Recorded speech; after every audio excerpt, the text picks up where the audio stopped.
everybody. This is Tim Lowe with Signature Real Estate Group. I have a special guest for you today. It is Ryan Smith with the City of Las Vegas. He is with the Business Development Services. So say hi, Ryan. Hey, how's it going, Tim? Thanks for having me on, man. Heck yeah. We're going to pick his brain a little bit about what's coming up in Las Vegas. You know, with the pandemic going on, everybody figured that everything was on a halt. But for a lot of these big businesses, they're plugging right along. So we just want to see what's the latest and greatest from the City of Las Vegas perspective. So what's the bigger kids that are still popping and running, that are in the middle of their stuff right now, who's still rocking and rolling? Yeah, so again, thanks for having me on. We definitely have some great projects going on, a lot of stuff under construction, and even with the pandemic, it hasn't stopped. A lot of these projects are already financed. So we're moving right along. In Symphony Park, we have a brand new convention center, 300,000 square feet. It's owned by Blackstone, a huge conglomerate real estate portfolio company, which should be completed at the very beginning of 2021.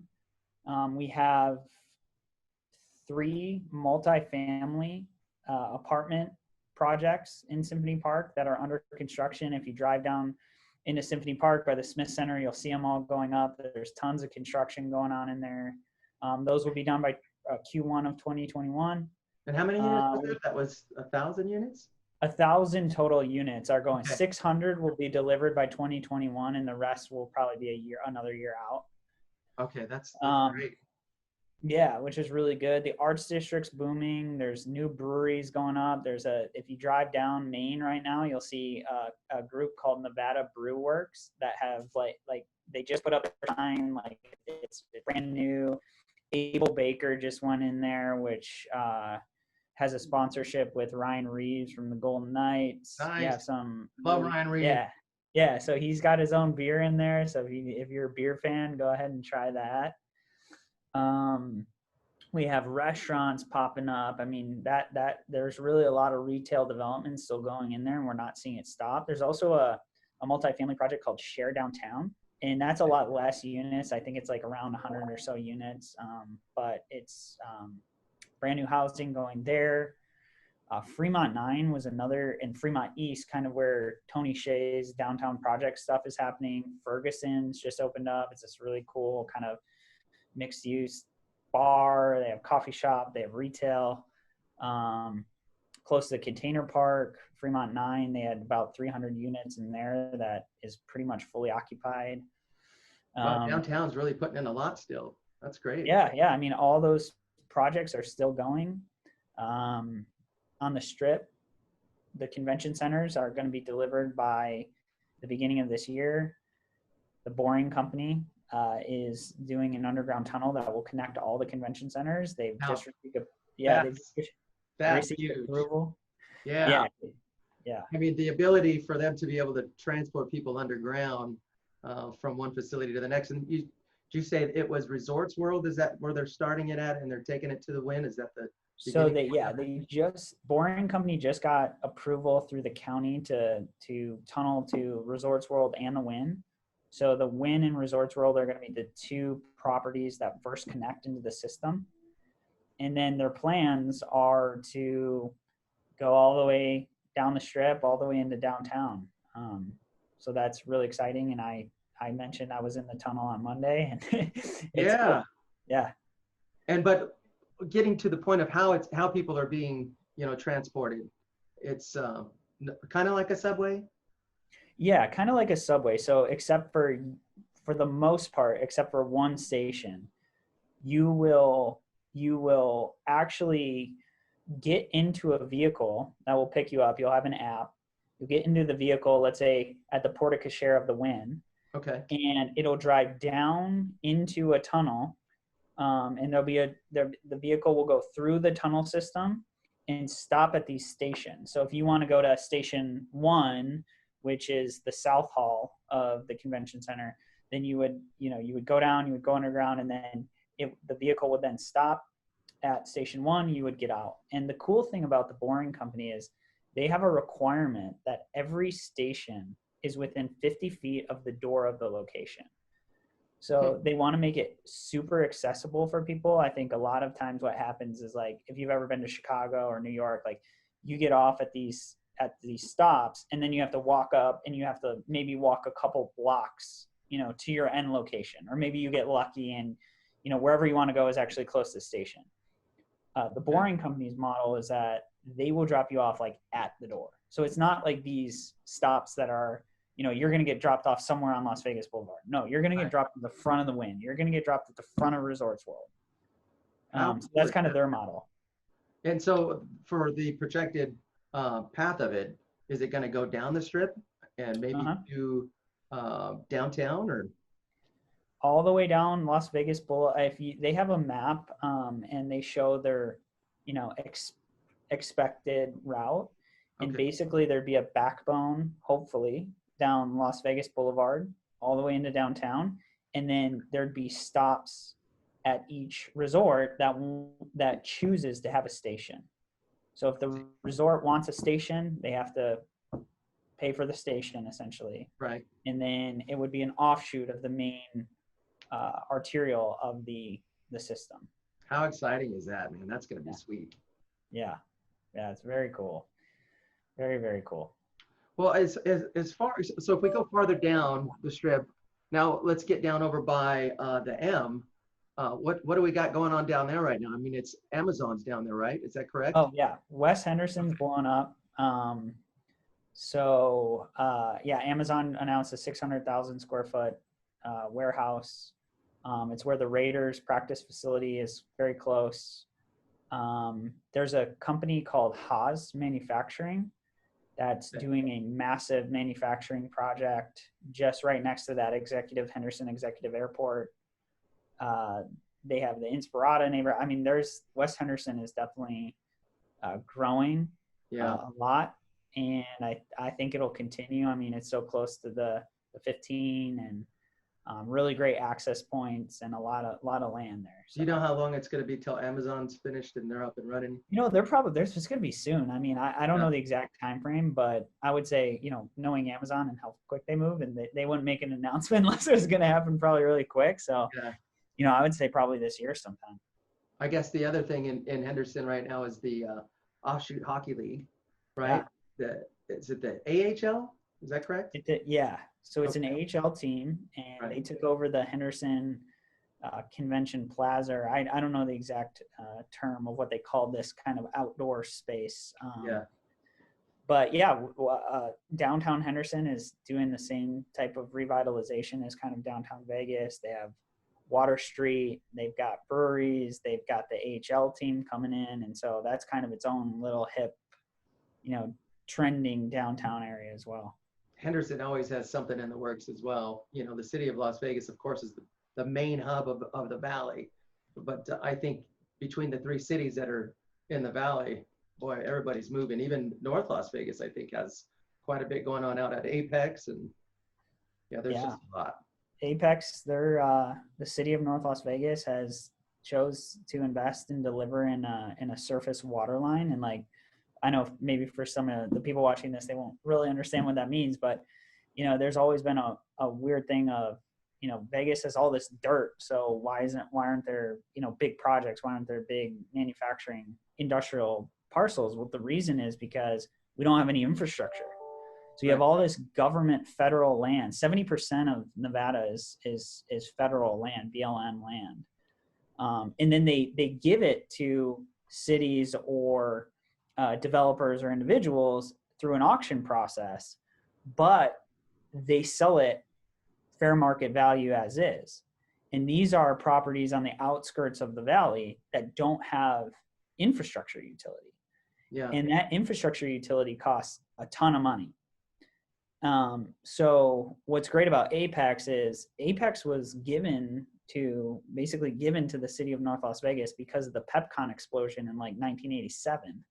Oh, wow. In Henderson. And they said, okay, we got to get any of that stuff out of, the major areas of the city. Let's do Apex. So they said, oh, great. Look, we get, 20,000+ acres. But again, it didn't have water infrastructure. limited power infrastructure. You have to pay for power substations, which cost millions of dollars. You have wastewater systems. It's complex. So what's great is that the city of North Las Vegas has chose to make the investment into the critical infrastructure, and it's only a matter of time before you drive off of Craig or any of those roads by Nellis, and there's going to be a lot of manufacturing and distribution. And you've already seen a lot of the distribution, because the distribution, Amazon has like 2 million square feet in North Las Vegas. Yes. Fanatics, Bed Bath & Beyond, all these huge e-commerce retailers have massive amounts of distribution center space there. And that's lighter on the utility side. But one thing that the state and the local governments have said is, hey, we don't just want a distribution center job where somebody can make $15 an hour. Right. We want a manufacturing job where you can make $30 an hour. And so that's what they're really aiming for now. Okay. No, dude, that's great information to have there too. Now I want to step into some of the housing that's going into Northwest Las Vegas, the new master plan community out by Paiute. Can you talk a little bit about that? Sure. So if you're familiar with that area, Sky Canyon, brand new, thousands of homes. They're extending to do their full master plan, and then basically just south of the Paiute Indian tribe and the Paiute golf course, there was about 1,100 acres that the BLM, the federal government, still owned, and the city basically went and said, hey, we want to develop this. We want this master plan community. We want to have potentially some military housing there to support Creech and Nellis, their two bases. So we want to acquire this land and do an RFP to developers to be able to come and fulfill this master plan. So the city put out an RFP last year. The group that won was a group called Olympia Development. Southern Highlands. Yep, Southern Highlands. Yeah, they have a lot of projects in the valley. I don't remember it, but I think they did Aliante too. They may have done Aliante I can't as remember well. for sure now. I think maybe I think they may have. Yeah. But anyway, so the city chose them, and they're working with multiple stakeholders, including the U.S. government, the city government, the Paiute Indian tribe, to really get going on delivering something cool out there. And so I'm very bullish on the northwest part of the valley for sure. That's great. Do we have a name yet? They haven't chosen a name, the community name. I don't know what they'll end up choosing, but when I know, then I'll make sure you know. And the other cool thing about that area is that the city also controls a parcel out there that we received through the federal government for a job creation zone. So it's like the one big asset in the city that we can program for what I would call, a true industrial park. Okay. And that's probably further out in the pipeline because, again, the utility situation. But this master plan from Olympia will really help, pull deliveries or infrastructure further out into the Northwest and give us the ability to access some of that infrastructure so that we can deliver, a potential job creation zone or industrial park. And yeah, absolutely. So that would be on the north side of the Paiute golf course in that section, or? Yep. It's 640 acres on the north side right there.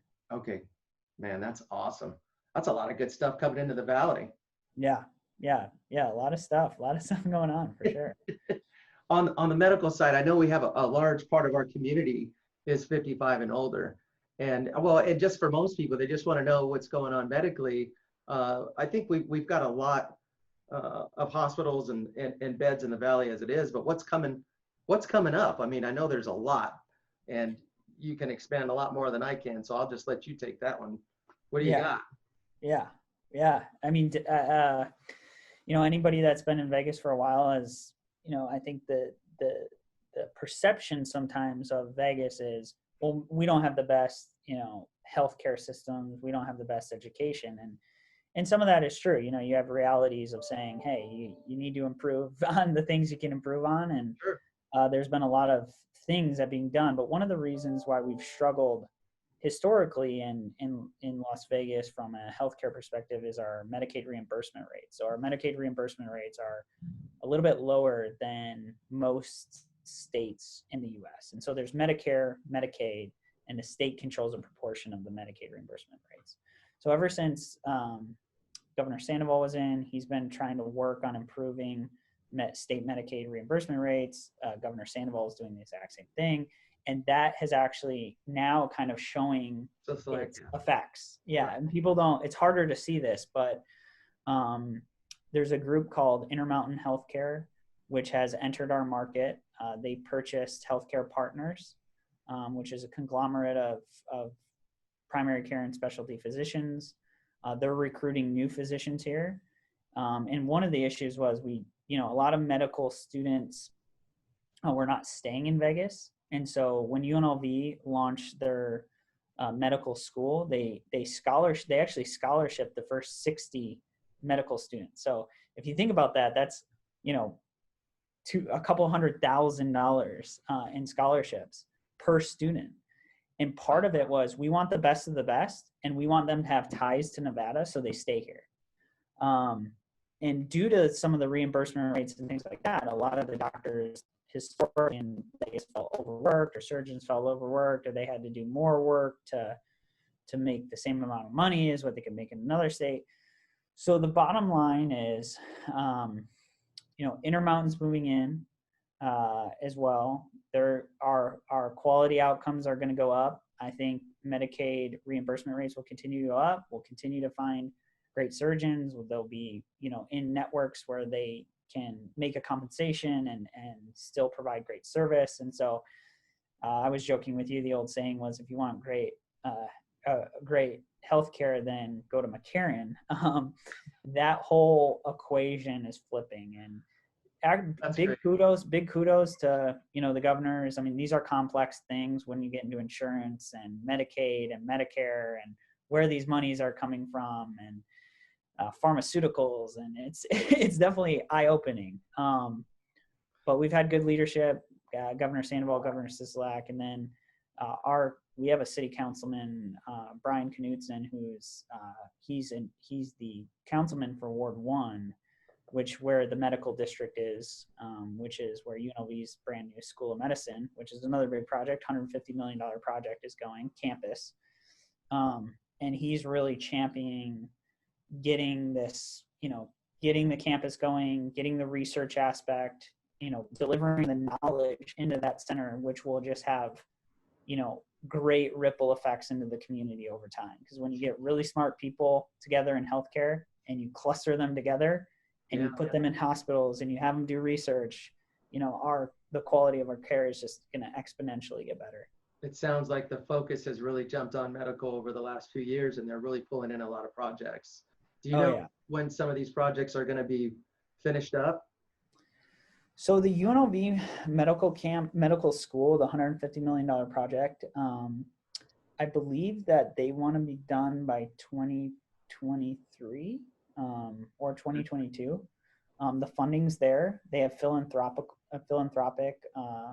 commitments, which is great. Maureen Schaefer is actually the executive director of that, and she came from Cleveland Clinic, where the Lou Rovo Brain Center is downtown. So she's great. Intermountain's already here. They'll continue to develop here. The Raiders site is actually called, the Raiders practice facility is actually called the Intermountain,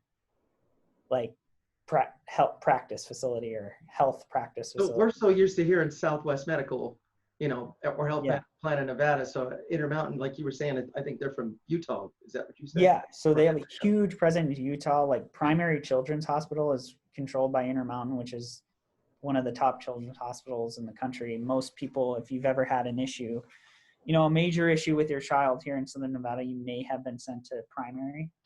And they purchased Healthcare Partners. So Healthcare Partners was another big group of physicians. Southwest Medical is owned by United Health Group, who also owns Optum, so Optum Insurance. And again, they're great partners, and having these groups here doing new stuff, bringing in new money, bringing in new physicians, bringing in new, clinics and services. And downtown even as well, we had, we're working with Comprehensive Cancers to kind of consolidate some operations downtown, which would be great. Not all their clinics or anything, but mainly their staffing overhead and things. So yeah, there's tons of great stuff going on in the healthcare realm. And Well, that's good to know, brother. That's good to know. It sounds like from, everything that's on the outskirts and Henderson and city of North Las Vegas, lots of growth still coming. Even in the middle of the city, still redeveloping or, revamping a lot of downtown and stuff along the strip. Yeah. So, amazing, fun stuff, man. I'm glad you're able to come on and at least give everybody a heads up of what's still popping in Las Vegas. So yeah. we really And then, appreciate and then the last thing I'll mention, I guess, from Yeah. if you have homeowners and they're talking about, property appreciation and things like that, I think there's also some other trends that are going to benefit Las Vegas, and it's remote work. So all these major tech companies are basically saying, any employee, you can remote work forever if you want. Yes. For certain groups. And so those people are starting to realize, hey, why would I ever live in San Francisco or Seattle or these really high cost states when they could live in Vegas and still keep their job at, Facebook or Google or whatever. And so I think we're going to see a trend of people that are moving to Las Vegas to improve their quality of life, but still maintaining, their career at their major tech company or major company that's now allowed them to remote work. In the city, we are actually, our department is starting to do some marketing and outreach to target those individuals to say, hey, we've seen your company can remote work now. Have you thought about moving to Vegas? Yeah. And the huge thing that does for us is, it's obviously good for our economy, and they'll spend money, and, their kids will go to school and they'll buy houses and all that, which is great.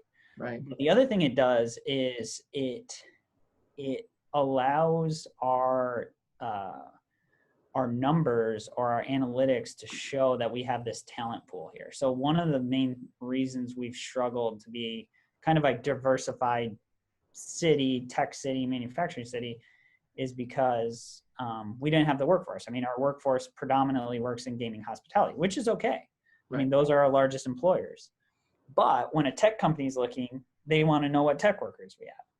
And so even if we're able to get the Google, the Facebook, the Twitter, whoever employee to here, now our numbers say, hey, tech company, when you look at Vegas and you're looking at our talent pool, we do have tech talent here. So yes, they're working for another company right now, but you may have access to them if you locate your business here. We're already starting to see the effects of that in the real estate market. We're getting phone calls from people that are trying to come in from other states. And that's the thought process. It's like, listen, I don't have to work at my office anymore. I'm going to be working remotely. My office or my company decided that I can leave indefinitely from the office and go wherever I need to go. So we're already starting to feel the effects of that. And it's funny that you brought that up. I was on a meeting this morning with some other colleagues, and that's where it's going. Yeah, and there's even like MGM announced like work from Vegas like as a teaser thing, and so did Allegiant, which are cool initiatives. And I think it gets people here. And it's like, another marketing thing to say, hey, how do we get people to Vegas? Our job is to get people to Vegas. And then my kind of job is, how do we get them here and keep them here? How do we bring those people that,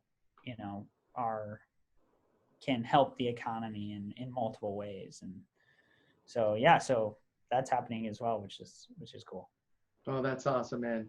Well, hey, I really appreciate you coming on and just sharing with everybody what's the latest and greatest in Las Vegas. And we'll have to keep tabs, man. We'll have to do this again, coming up in the next quarter and see. Yeah, for sure, man.